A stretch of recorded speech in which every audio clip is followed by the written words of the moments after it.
Assalamualaikum warahmatullahi wabarakatuh. Perkenalkan, nama saya Fitri Nur Khalifah. Saya perwakilan dari kelompok 9 akan menyampaikan materi kita yang ke-9 yaitu sistem ekonomi dan etos kerja dalam Islam. Kompetensi dasar pada bab 9 yaitu setelah mengikuti perkuliahan ini, mahasiswa diharapkan dapat 1. Memahami konsep dan nilai-nilai ekonomi Islam dan perbedaan ekonomi Islam dengan ekonomi kapitalis dan sosialis.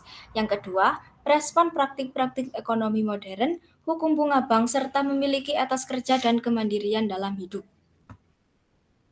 Peta konsep pada bab 9 ini yaitu sistem ekonomi Islam, etos kerja dan kemandirian hidup, dan yang terakhir sistem respon Islam atas transaksi ekonomi modern. Sistem ekonomi Islam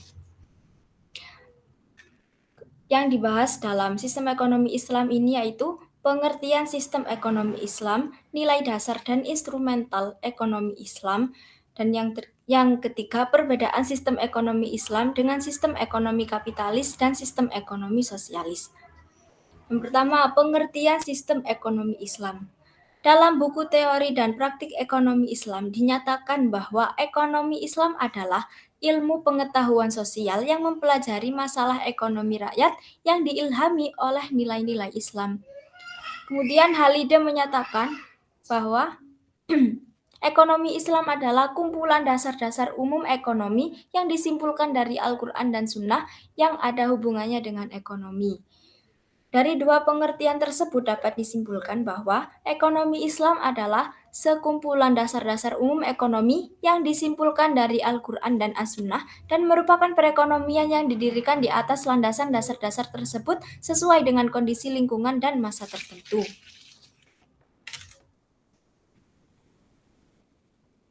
Kemudian, tujuan utama dari sistem ekonomi syariah atau ekonomi Islam selaras dengan tujuan dari penerapan syariat atau hukum agama Islam, yaitu untuk mencapai tatanan yang baik serta terhormat sehingga menciptakan kebahagiaan dalam lingkup dunia dan akhirat. Hal ini menunjukkan bahwa masalah ekonomi juga menjadi perhatian dalam agama Islam. Kemudian, ekonomi Islam juga memiliki beberapa prinsip, yaitu yang pertama, larangan maisir atau tidak diperbolehkan adanya perjudian di dalam sistem ekonomi tersebut. Kemudian yang kedua, larangan adanya gharar atau penipuan. Yang ketiga, larangan adanya hal yang haram. Yang keempat, larangan adanya tindakan kezaliman. Yang kelima, larangan adanya ihtikar atau tidak diperbolehkannya adanya penimbunan barang penimbunan barang yang nantinya merugikan pihak lain dan hanya menguntungkan pihak penimbun. Dan yang keenam yaitu larangan riba atau tidak diperbolehkan adanya tambahan dana atas transaksi kecuali yang memberikan uang tersebut sudah ikhlas. Kemudian, nilai dasar instrumental ekonomi Islam.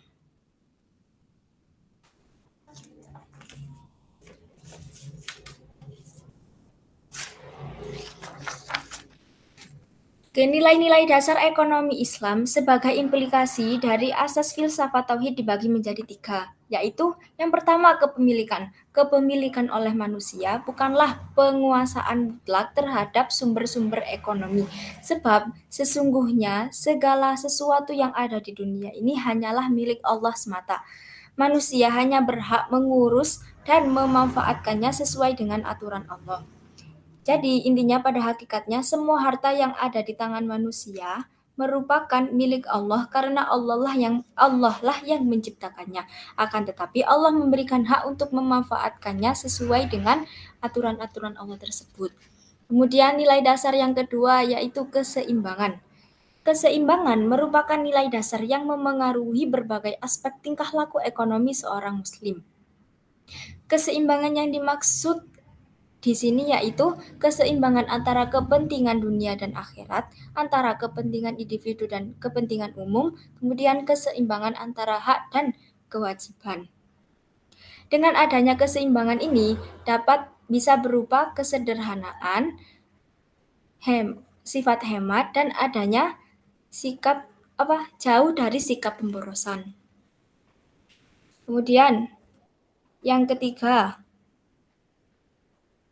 nilai dasar yang ketiga yaitu keadilan.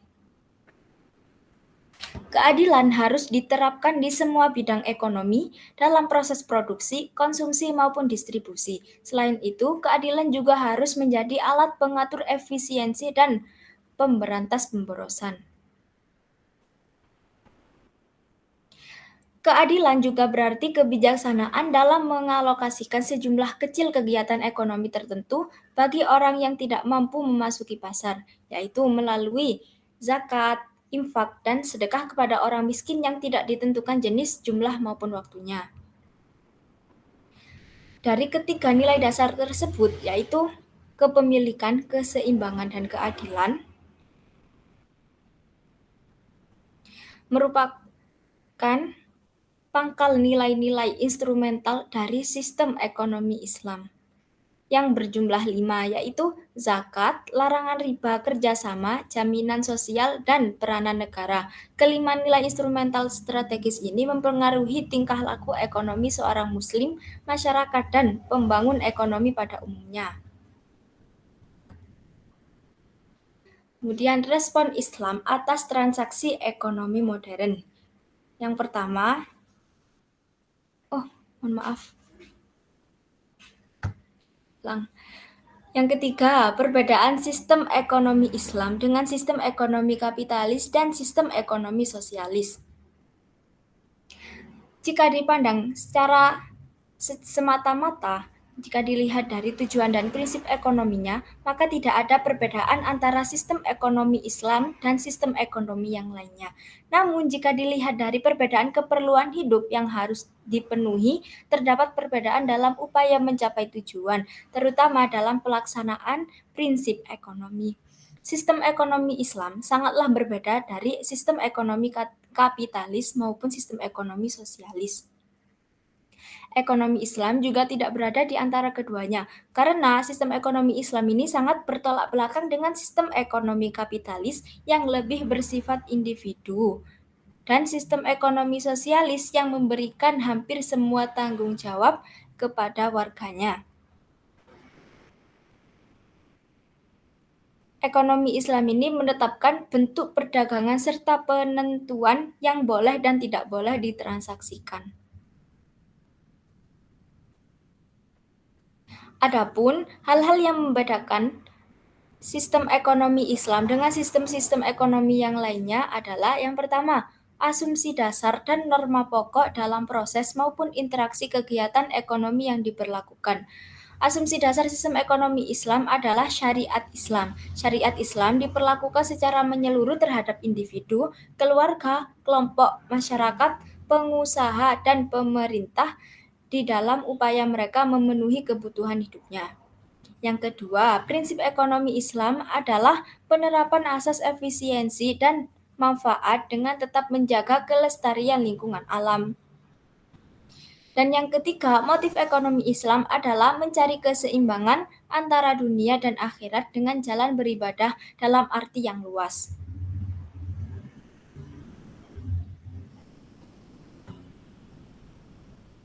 Kemudian respon Islam atas transaksi ekonomi modern.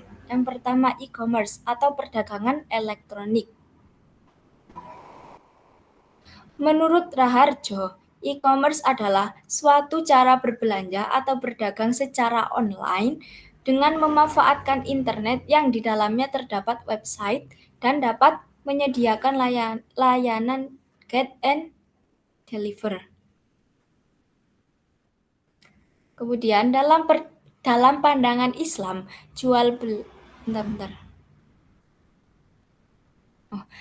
Dalam permasalahan e-commerce, fikih memandang bahwa transaksi bisnis di dunia maya diperbolehkan karena adanya maslahat. Maslahat adalah mengambil manfaat dan menolak bahaya dalam rangka memelihara tujuan syara. Kemudian yang kedua, bunga bank.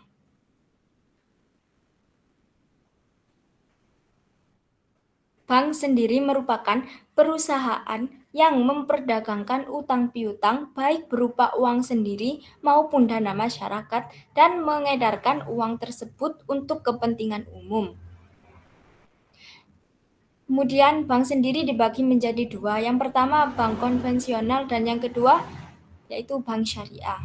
Bank konvensional adalah bank yang menggunakan sistem bunga dalam bertransaksi dengan nasabah. Bank jenis ini ada dua macam, yaitu bank umum dan bank perkreditan.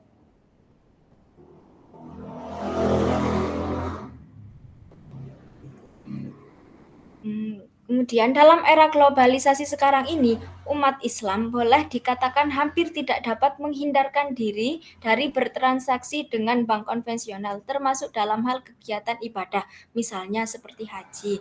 Di sisi lain, dalam bidang aktivitas perekonomian nasional dan internasional, serta era perdagangan bebas dewasa ini, penggunaan jasa bank konvensional tidak dapat dikesampingkan. Pokok persoalannya sekarang ialah bagaimana pandangan hukum Islam terhadap umat Islam yang menggunakan jasa bank konvensional. Pertanyaan ini mendapatkan jawaban yang berbeda dari para ulama dengan mengambil dasar dari surat Ali Imran ayat 130. Ada ulama yang mengatakan bahwa hukum dari bank bank konvensional ini yaitu ada yang menyatakan haram, ada yang menyatakan mubah, dan ada yang menyatakan mustasyabihat atau tidak jelas halal dan haramnya. Kemudian yang kedua, bank syariah. Bank syariah merupakan bank yang dirancang sesuai dengan ajaran atau syariat Islam. Perbankan Islam yang beroperasi atas prinsip syirkah atau mitra usaha telah diakui di seluruh dunia. Kemudian, perbedaan pokok antara bank konvensional dengan bank syariah adalah sistem operasionalnya. Pada bank konvensional, sistem operasionalnya didasarkan pada bunga, sedangkan bank syariah dalam menjalankan usahanya minimal mempunyai 5 prinsip operasional yang terdiri dari sistem simpanan, sistem bagi hasil, margin keuntungan, sewa, dan fee. Selain itu ada pula akad, qard, hiwalah, rohn, wakalah, kafalah yang semuanya menjadi ciri khas sekaligus pembeda antara bank syariah dan bank konvensional.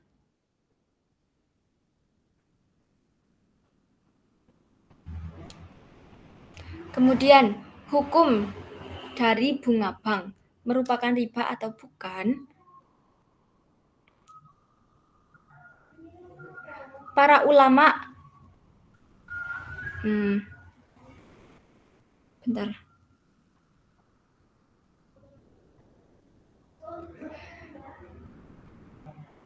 Hukum dari bunga bank tersebut terdapat para ulama yang memberikan pendapatnya. Yang pertama, Abu Zahra, yang merupakan guru besar hukum Islam dari Universitas Kairo, Mesir, menyatakan bahwa hukum bunga adalah sama dengan riba nasiah yang dilarang dalam agama Islam. Akan tetapi, karena sistem perekonomian sekarang dan peranan bank dan bunga tidak dapat dihapuskan, maka umat Islam dapat melakukan transaksi melalui bank berdasarkan keadaan darurat. Seperti kaidah usul yang berbunyi ad-daruratu tubihul mahdurati, yang berarti segala hal yang dalam keadaan darurat maka diperbolehkan melakukan hal-hal yang dilarang. Kan riba termasuk hal yang haram sih, jadi diperbolehkan karena adanya keadaan darurat. Yang kedua, menurut Mustafa Ahmad Azharko yang merupakan guru besar hukum Islam dan hukum perdata, bunga dalam hutang piutang yang bersifat konsumtif adalah riba. Sedangkan bunga dalam hutang piutang yang bersifat produktif tidak sama dengan riba nasiah. Yang ketiga, Ahmad Hasan yang merupakan ahli tafsir dan tokoh Islam Persatuan Islam atau Persis berpendapat bahwa bunga bank bukanlah riba yang diharamkan karena tidak bersifat berlipat ganda. Kemudian yang keempat, hasil Muktamar Muhammadiyah pada tahun 1968 di Sidoarjo menyatakan bahwa bunga yang diberikan oleh bank milik negara kepada para nasabahnya termasuk dalam kategori tidak jelas hukumnya atau syubhat. Kemudian yang kelima, hasil Lokakarya Majelis Ulama Indonesia yang diselenggarakan pada tanggal 9 dan 19 dan 20 Agustus 1990 tentang status bunga bank menyebutkan bahwa untuk menghindari kesulitan maka dapat dimungkinkan adanya rukhsah atau keringanan hukum jika dapat dipastikan adanya kebutuhan. Kemudian, etos kerja dan kemandirian hidup. Sebelum membahas tentang etos kerja Islami, apa sih maksud dari kerja tersebut? Kerja adalah sebuah aktivitas yang telah direncanakan dan dilakukan tahap demi tahap agar bisa mendapatkan nilai lebih demi memenuhi kebutuhan hidup serta memberikan manfaat bagi seluruh manusia. Dengan pemahaman tersebut, pekerjaan tidak perlu mengenal waktu dan tempat sehingga dapat dilakukan kapanpun dan dimanapun. Jadi kerja itu tidak hanya yang berada di perusahaan atau bekerja di pemerintahan, namun dimanapun kita berada, kapanpun kita berada itu bisa dinamakan kerja. Kemudian kita sebagai seorang umat Islam harus memiliki prinsip bahwa bekerja adalah ibadah dengan menjadikan takwa sebagai landasannya, sehingga yang menjadi tujuan utamanya adalah meraih ridho Allah, tidak semata mengejar materi belaka. Kemudian,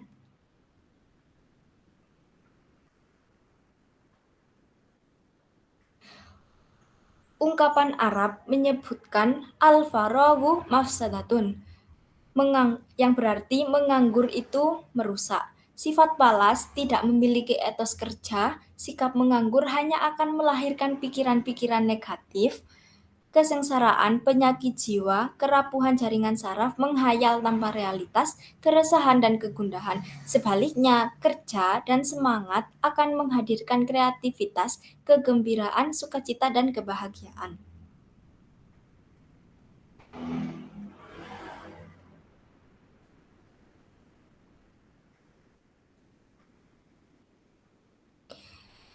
Etos kerja Islami memiliki beberapa karakteristik di antaranya yaitu baik dan bermanfaat, kualitas kerja yang mantap, kerja keras, tekun dan kreatif, berkompetisi dan tolong-menolong, objektif atau jujur, disiplin atau konsekuen, konsisten dan istiqomah, percaya diri dan kemandirian, efisien dan hemat. Kemudian yang terakhir, kemandirian dalam Islam. Dalam Islam, kemandirian adalah melakukan usaha sekuat-kuatnya untuk tidak menjadi benalu bagi orang lain selagi seseorang masih mampu tanpa melupakan peran Allah Subhanahu wa taala.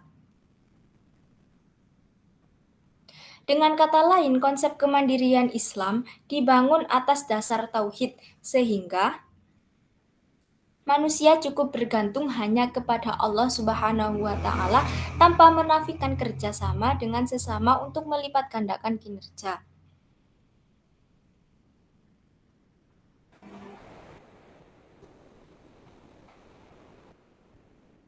Kemudian, manusia diberi kemampuan oleh Allah untuk mengubah nasibnya sendiri. Hal ini berarti kemampuan manusia untuk mandiri dalam mengarungi hidup merupakan kunci yang diberikan Allah untuk sukses di dunia dan di akhirat kelak. Kemudian Islam mengutamakan pemahaman bahwa setiap manusia diciptakan oleh Allah Subhanahu wa taala dalam keadaan terbaik.